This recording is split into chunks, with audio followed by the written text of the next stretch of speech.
Greetings, fellow action figure connoisseurs, and welcome to another episode of Digital Caveman Presents Marvel Monday. I, as always, am your host, the Digital Caveman, and today I will be presenting you with the Marvel Legends series Secret Wars 40th Anniversary Secret Wars Wolverine. Let's get into it!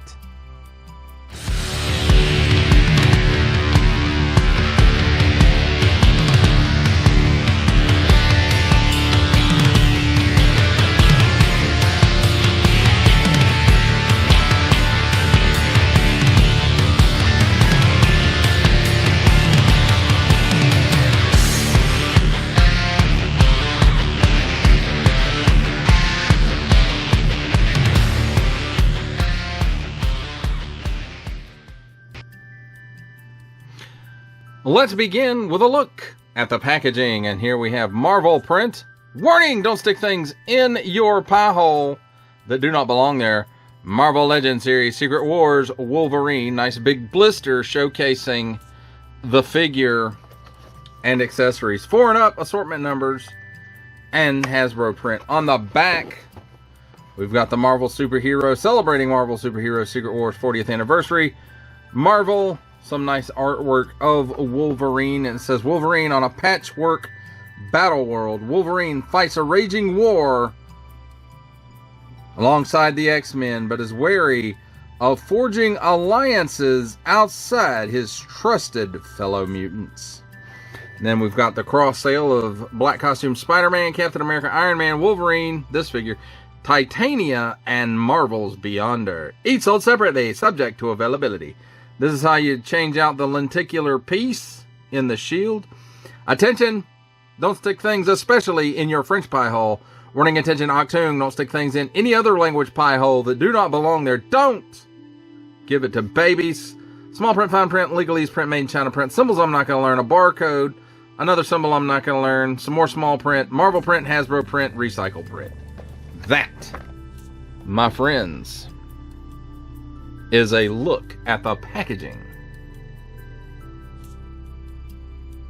Let's take a look at the figure and his accessories. And we'll start off with the accessories because that's what we normally do. And we'll start off with the lenticular shield. And so you've got Logan, and you've got him in his mask and his claws extended. Whoosh! So there's that.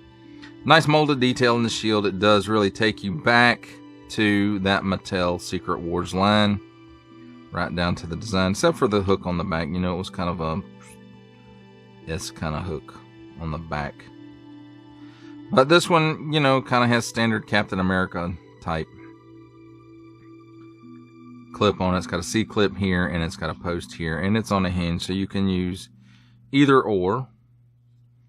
And then of course, to open the shield,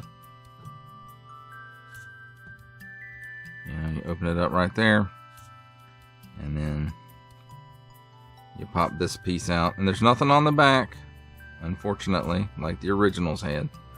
So, and the lenticular piece is actually, you know, this is the lenticular piece, as opposed to the Mattel that had the lenticular piece in the shield, and then it had double-sided discs or squares, depending on whether it was a hero or a villain that you had. And it came with one in the shield, which was usually like this one that showed the alternate identity. And then you had 3 to 4 others that were double-sided as well, and this one was double-sided. But that's not how they decided to do it at Hasbro. I think that would have been a great throwback. I mean, it's a great throwback that they did these lenticular pieces and all, but you can swap that lenticular piece out for a non-lenticular piece, and it just has the Marvel Superheroes Secret Wars 40th Anniversary logo on it. And then on the back side, it shows you how, it gives you instructions on how to change it out. So there's that. Next up, we have the clawed fist. He came in the packaging with just you know, regular fists, and the clawed fists were, you know, down in the packaging. And, you know, it's pretty standard Wolverine fist and claws, but I will say that I do like the fact that these are what I like to call the needle claws, which is how his claws were depicted during, you know, this time in the 80s. They were depicted like this, more needle-like than blade-like, although the blades do make more sense. So very nice, but I do like the fact that they did that, especially with this brown costume.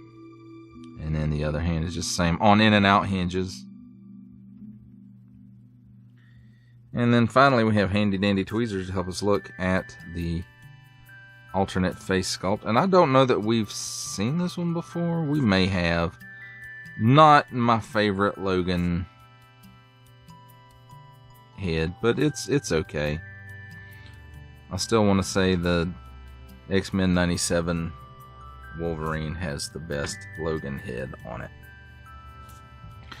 So now let's take a look at the figure himself. And, you know, very, very classic and almost comic booky, but they decided with the torso, with the brown, to make it real thin toward the middle, you know, toward the belt buckle, like the original figure had, rather than it being a little wider like it was actually depicted in the comic books. And it's the same on the back side as well.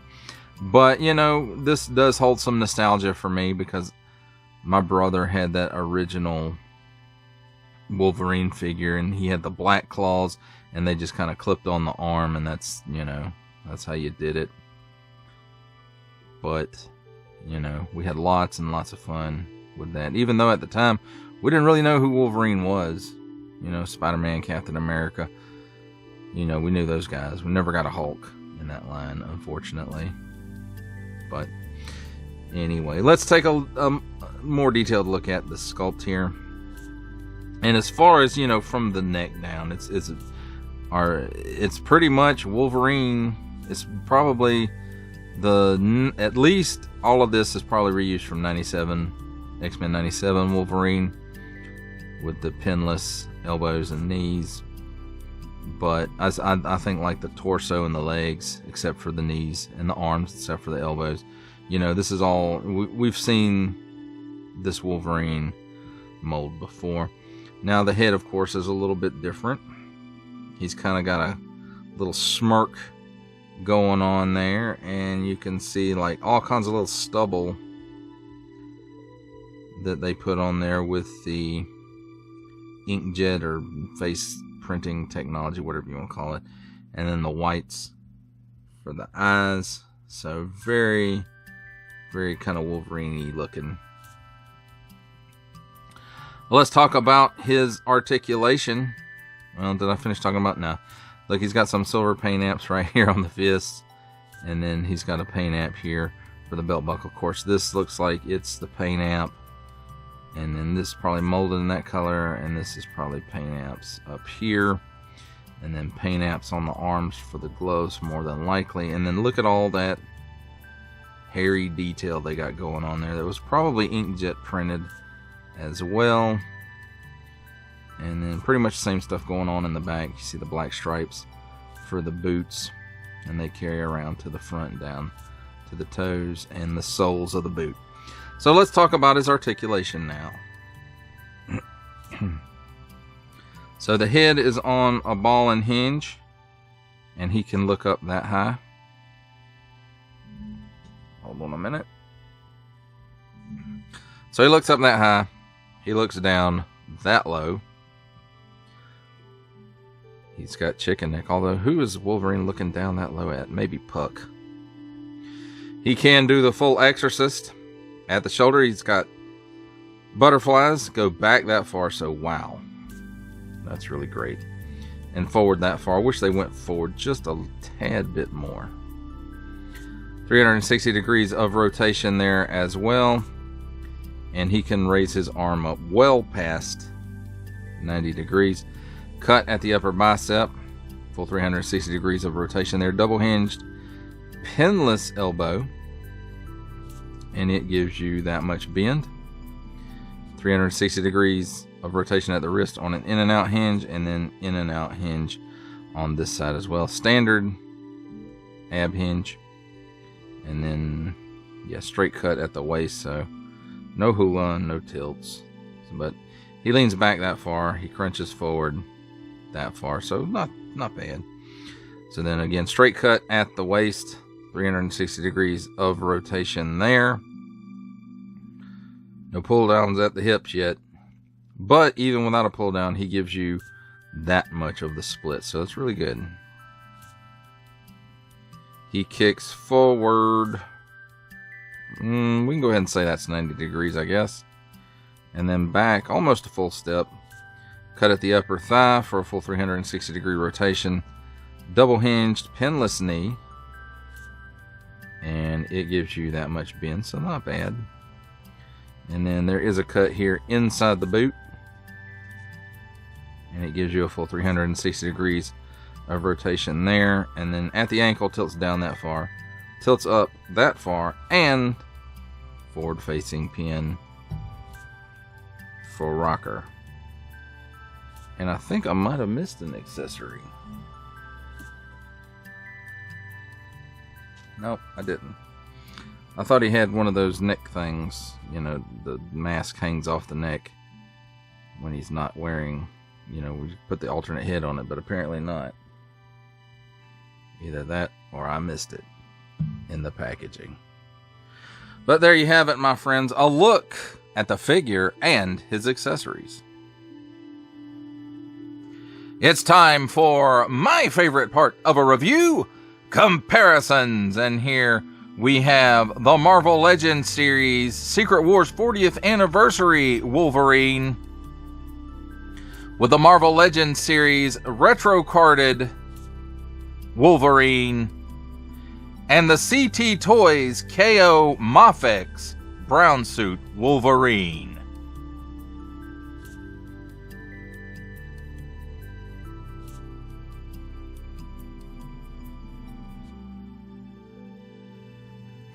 For our last set of comparisons, here we have the Marvel Legends series Secret Wars 40th Anniversary brown suit Wolverine with, from the Marvel Legends series, making his cameo appearance, Stan the Man Lee. From G.I. Joe Classified series, the Hasbro Pulse exclusive Regal variant Cobra Commander. From Star Wars The Black series, the Archive Edition 501st Legion Clone Trooper. And for a 7-inch scale comparison, from the Masters of the Universe Masterverse line, the 40th Anniversary He-Man.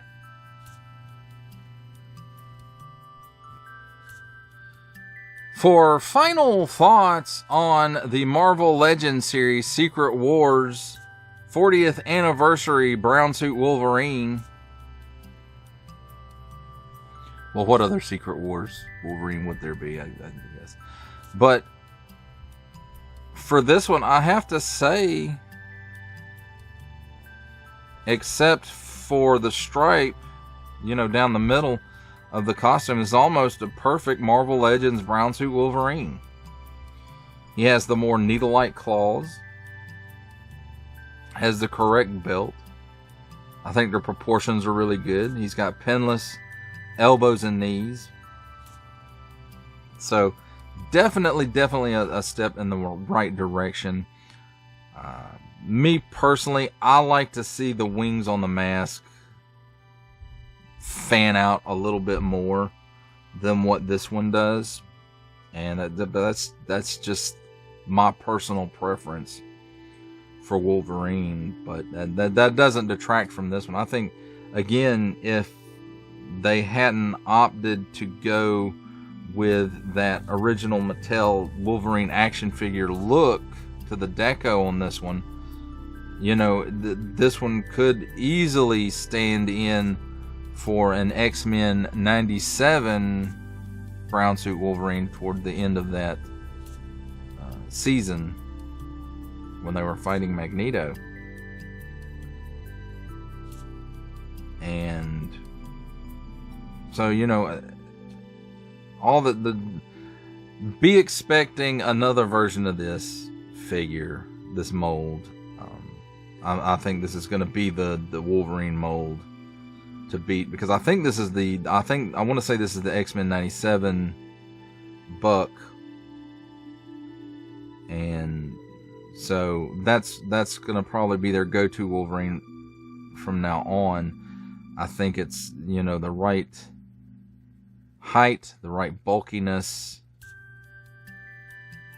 Again, almost the perfect version of Wolverine in the brown costume. I won't say it's perfect. It's still, you know, there is still room for improvement in Marvel Legends. They still need to, like, the butterfly joints need to have improved range of motion. Drop down hinges in the hips need to be a standard thing. And one other thing that I feel like needs to be a standard in all Marvel Legends is like the half dumbbell or ball joint, whatever you want to call it, at the waist. I think that would vastly improve the range of motion on these figures and make them almost impossible to beat without being an import figure. But, you know, the design of this is very good. It does take me back to that original Mattel Wolverine, except for the fact that, thank goodness, they decided to give him clawed hands rather than clip-on claws, because that was quite, you know, they looked really funky on that Mattel figure, but that was the way that's the only way they could really do it. So there's that. So again, I'm very pleased with this figure, and as a homage to that original Secret Wars figure, it's all there. And of course, that's my opinion. Your mileage, of course, may vary. You may hate that design on the, you know, the thin brown on that original Mattel Wolverine. You may hate that because it's not accurate to the comic or whatever. But, you know, for this to be a homage to that original figure, I think it's very well done. And, you know, the buck that they used for this, and I'm sure there are parts of it that are, you know, reused from previous Wolverines as well. But for the most part, it looks to be the X-Men 97 Wolverine body. And that's fine with me, because that's, again, a darn near perfect rendition. The butterfly range needs to be increased. The needs to be a drop down hinge in the thighs. Not the thighs, but the hips. And other than that, you know, I really like this figure. Even in spite of that, I really like this figure. So I think it's a really good version of this costume for Wolverine. Well, that does it for the review. I hope you enjoyed it. I enjoyed making it. Only support from viewers like you make this programming possible. Each view does count, and I do appreciate each and every single view I receive. Thank you, and thank you so very, very much for supporting this channel through viewing. If you are interested in supporting my channel further, I'm now offering memberships at various tiers. Click the join button on my YouTube page, or check this video's description for the link and see if any membership offers are right for you, but only if you are in a position to do so. Comment below, like, share, subscribe if you would like to see more content or just help the channel grow, or both, that's even better. And don't forget to ding that bell so that in the future you will be notified as my new content becomes available. That's a wrap, folks. I'll see you next time.